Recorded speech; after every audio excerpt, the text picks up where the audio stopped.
अस्सलाम वालेकुम जी, welcome back again with a new video. देखिए जी, जब भी कोई रियासत बनती है, किसी ने भी कोई मुल्क फ़तह करना है, कोई रियासत वजूद में लेकर आनी है, तो सबसे पहले आपने क्या काम करना है?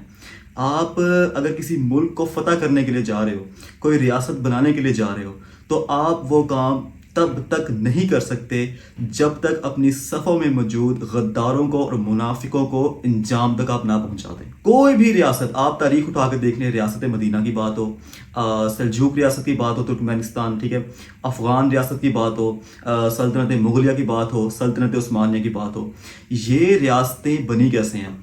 इन्होंने ऐसे नहीं हुआ कि इन्होंने इत्तेहाद कर लिया बहुत ज़्यादा और इन्होंने जाके बस मुल्क फ़तह कर लिया, हमला कर दिया अपनी तादाद पे गुरूर करके, या इस तरह से। ऐसे बिल्कुल नहीं होता। जब भी आप कोई मुल्क फ़तह करने के लिए जाते हो या कोई रियासत की तश्कील देने के लिए जाते हो, तो आप सबसे पहले अपने अंदर की जो गद्दार मुनाफिक लोग हैं ना, उनको आप पहले ख़त्म करते हो। लॉयल्टी सबसे पहला रूल होता है कि अगर आपने किसी भी चीज़ को डिफेंड करना है, अपने आप को डिफेंड करना है या अपनी कोई एक नई रियासत बनानी है, उसमें सबसे ज़्यादा जो एक अहम चीज़ है वो आपके रियासत में जो मौजूद लोग हैं वो लॉयल होने चाहिए, उसमें कोई गद्दार ना हो। और ये बात याद रखिएगा कि इतना नुकसान आपको कोई दुश्मन नहीं पहुंचाएगा जितना आपको अपनी सफ़ में मौजूद गद्दार और मुनाफिक इंसान पहुंचाएगा। इसलिए कहा जाता है कि कोई भी आपने अगर मुल्क फ़तह करना है, किसी पे हमला करना है, बदला लेना है, सबसे पहले अपनी सफ़ों में मौजूद गद्दारों को और मुनाफिकों को ख़त्म करो। कल से खबरें चल रही हैं जी कि ईरान ने इसराइल पर अटैक कर दिया और ये हो गया वो हो गया, हर बंदा घर से बाहर निकल आया, ठीक है जी। और सबसे ज़्यादा मुझे दुख इस चीज़ का हुआ जो मैंने देखा कि जी इसराइल में जो मुसलमान लोग हैं वो घर से बाहर निकल कह रहे लब्बैक या मस्जिद अक्सा, गज़ा के लोग झूम उठे हैं, लेकिन उन बेचारों को कानो कान खबर नहीं है कि उनको उनके जो ड्रोन हमले हो रहे हैं ना, ये उनकी मदद के लिए नहीं हो रहे। खैर, ये टॉपिक मैं नेक्स्ट वीडियो में डिस्कस करूँगा कि ड्रोन हमले किस वजह से हुए। जो मासूम लोग हैं ना, हमारे मुसलमान हैं, वो ये समझ रहे हैं जी कि इसराइल में ड्रोन गिरे हैं और बहुत सारा कोई नुकसान हुआ है वहाँ पे। मुझे लाकर दिखाएं क्या नुकसान हुआ है। मुश्किल से अगर बहुत ही अगर हम रफ न्यूज़ पे भी बिलीव कर लेना, तो मुश्किल से 1-2 बंदे मरे हैं बस। 200 ड्रोन्स बैलिस्टिक मिसाइल्स गए हैं ईरान की तरफ से, और इसराइल में बंदे कितने जा रहे हैं? सिर्फ 2। क्या वजह है? ये देखिए जरा, स्क्रीन पे देखिए, अपने मैप देखें जरा। ये है जी जॉर्डन, इराक, साथ ईरान। ईरान को इसराइल तक ड्रोन पहुंचाने में कितने मुल्क तय करने पड़े हैं? ऑलमोस्ट 2, ठीक है। एक आधे मुल्क की खैर होती है, वो मैनेज हो जाता है, उसमें कोई मसला नहीं। लेकिन जो मेजर प्रॉब्लम क्रिएट की है वो जॉर्डन ने क्रिएट की है। अब जॉर्डन ने क्या प्रॉब्लम क्रिएट की है? ईरान की तरफ से 200 ड्रोन्स गए हैं, कुछ बैलिस्टिक मिसाइल्स गए हैं, ठीक है।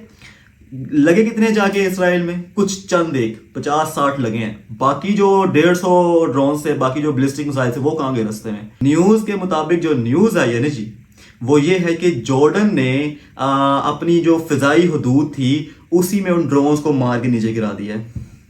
जॉर्डन कहने को एक मुस्लिम कंट्री है और एक मुस्लिम मिडल ईस्ट में रहता है और मुसलमानों का साथी है, और इसने क्या किया है जी कि ईरान के जो मिसाइल थे वो पहले ही इसराइल पहुंचने से पहले ही ज़मीन में गिरा दिए, और जो पहुंचे बमुश्किल इसराइल, जो मिसाइल पहुंचे हैं उनको इसराइल ने अपनी जो आयरन डोम टेक्नोलॉजी है उससे ख़त्म कर दिया। बमुश्किल ही कोई 2-3 मिसाइल जो ज़मीन पर गिरे हैं, जिन्होंने 1-2 बंदे मारे हैं बस। देख रहे हैं जी आप फिर कैसे हमारी मुस्लिम उम्मा डरी हुई है। नबी पाक सल्लल्लाहु अलैहि वसल्लम की हदीस मुबारक के मफ़हूम है, आप इसे वेरीफाई कर लीजिएगा, कि नबी पाक ने फरमाया कि एक वक्त ऐसा आएगा उम्मत पर कि ये लोग तादाद में बहुत ज़्यादा होंगे लेकिन दुश्मन फिर भी गालिब रहेगा। तो सहाबा किराम ने पूछा कि मतलब तादाद भी ज़्यादा होगी तो फिर क्या वजह है कि मुसलमान गालिब नहीं रहेंगे? तो नबी पाक सल्लल्लाहु अलैहि वसल्लम ने फरमाया कि अल्लाह उनको दुनिया की मोहब्बत में और उनके दिलों में दुश्मन का खौफ डाल देगा। आप देख लो, सऊदी अरब क्या कहा जाता है जी कि उधर मक्का मदीना है जी, हाँ जी, मुसलमानों के मुकद्दसात हैं। और एक और बात आपको बताता चलूँ कि मुसलमान बड़ा कोई, हमारे कुछ मासूम मुसलमान हैं जो आइडल करते हैं जी कि सऊदी अरब एक आइडल कंट्री है इस्लाम के लिहाज से, हमें सऊदी अरब को इस्लाम के लिहाज से फॉलो करना चाहिए। तो आपको मैं बताता चलूँ कि नबी पाक सल्लल्लाहु अलैहि वसल्लम ने हमारे दरमियान अपने कुरान और एक सुन्नत छोड़ के गए थे, और उन्होंने फरमाया था जी कि कुरान मजीद को और अगर मेरी सुन्नत को पकड़ लोगे तो कभी गुमराह नहीं होगे। नबी पाक ने कभी ये वर्ड यूज़ नहीं किया कि आले सऊद को पकड़ लोगे, ये लोग गुमराह तरीन लोग हैं। ये अरब का वो टाइम था ना, वो चला गया। ये अब अरब की तो है मिडल ईस्ट में तबाही शुरू होने वाली है। تو خیر یہ سب بتانے کا آپ کو مقصد یہ ہے کہ جب تک آپ اپنے صفوں میں موجود منافقوں کو غداروں کو ختم نہیں نہ کریں گے تب تک آپ چھوڑ دیں کہ آپ دشمن پہ غلبہ نصیب ہوگا آپ کو. اور اس وقت حدیث کے مطابق مسلم امہ پہ وہ ٹائم چل رہا ہے کہ ان کے دل میں دنیا کی محبت ہے. دیکھ لیں پاکستان کا حال دیکھ, میں پاکستانی ہوں, یہ پاکستانی قوم بغیرت ہے. McDonald, KFC, H and everything ہم لوگ عیاشی کر رہے ہیں, وہاں پہ ہمارے مسلمانوں پہ ظلم ہو رہا ہے, ہم لوگ عیاشی کر رہے ہیں. ٹھیک ہے, سعودی عرب کا حال دیکھ لیں, مڈل ایسٹ کا حال دیکھ لیں, اور اسلامک کنٹریز کا حال دیکھ لیں بڑے صغیر کی. ٹھیک ہے جی, ہم لوگ اپنی عیاشی میں ڈوبے ہوئے ہیں, ہمیں کوئی کسی سے کوئی سروکار نہیں ہے. ہمارے دل میں دنیا کی محبت ہے, دنیا کی محبت ہمارے دلوں میں, اور دشمن کا خوف ہمارے اندر ہے.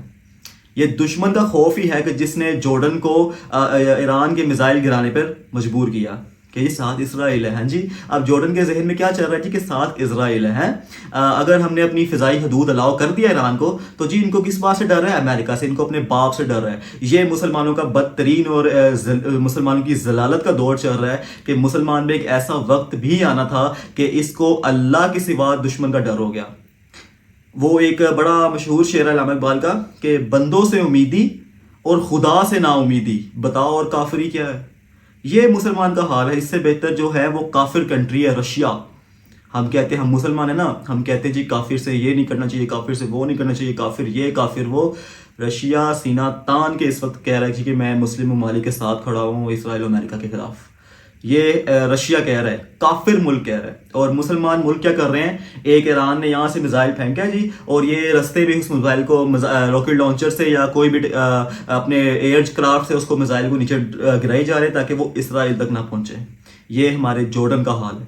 یہ جارڈن کے امیر نے مسلم امہ کو شرمسار کر کے رکھ دیا ہے, اور پوری مسلم امہ کے سامنے اس نے اپنی جو بغیرتی کا لیول ہے وہ دکھایا ہے, اور پوری مسلم امہ اس وقت اس پہ لان تان کر رہی ہے. لٹرلی یہ اس نے ایک کارنامہ سر انجام دیا ہے جو کہ تاریخ میں لکھا جائے گا کہ جب ایران اپنے دشمن سے بدلہ لے رہا تھا تو یہ جارڈن ایک واحد ملک تھا کہ جس نے بدلہ لینے سے روک دیا درمیان میں. کہنے کو یہ مسلمان کنٹری ہے, کہنے کو نا ہم مسلمان بڑا کچھ کہتے ہیں پاکستانی جی کہ ہم پاکستان کو جو ہے نا وہ امریکہ چلا رہا ہے, باقی سارے مسلمان کنٹری آزاد ہیں. نہیں جی, سب کو امریکہ چلا رہا ہے. اب مڈل ایسٹ کا حال اٹھا کے دیکھ لیں, یہ جارڈن کو کس کا خوف طاری تھا؟ اتنا سا اسرائیل ہے, اتنا بڑا جارڈن ہے, اس سے بڑا عراق ہے, اس سے بڑا ایران ہے, اس سے بڑا ایجپٹ ہے.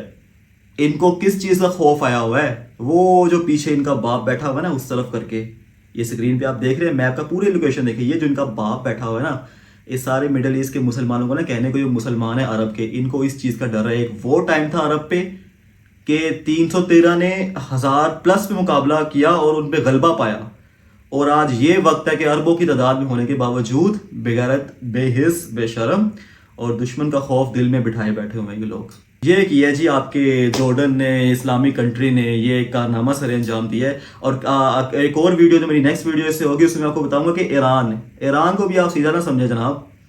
ایران سے آپ لوگ کہہ رہے ہیں نا ایران نے یہ کر دیا, ایران نے وہ کر دیا. میں اگلی ویڈیو میں بتاؤں گا ایران نے کیا کیا ہے, آپ کو ریئلٹی بتاؤں گا کہ ایران کا اصل میں مقصد کیا تھا اتنا جو ڈرون اٹیک کیا اس نے. ٹھیک ہے جی, تو مجھے کمنٹ سیکشن میں آپ لوگ بھی بتائیے گا کہ آپ کو نیو اپڈیٹس مل رہی ہیں, کیونکہ میں تو بہت کوشش کر رہا ہوں ریسرچ بیسڈ ورک آپ کے سامنے لے کر رہا ہوں. ٹھیک ہے, تو چینل کو سبسکرائب اور شیئر کرنا نہ بھولیے گا. اپنا خیال رکھیے گا, ملتے ہیں نیکسٹ ویڈیو میں ایران کی اپڈیٹ کے ساتھ کہ ایران نے حملہ جو کیا اس کے پیچھے اس کا مقصد کیا تھا, وہ فلسطین کے لوگ تھے یا اس کا اپنا ہی کوئی ذاتی مفاد تھا.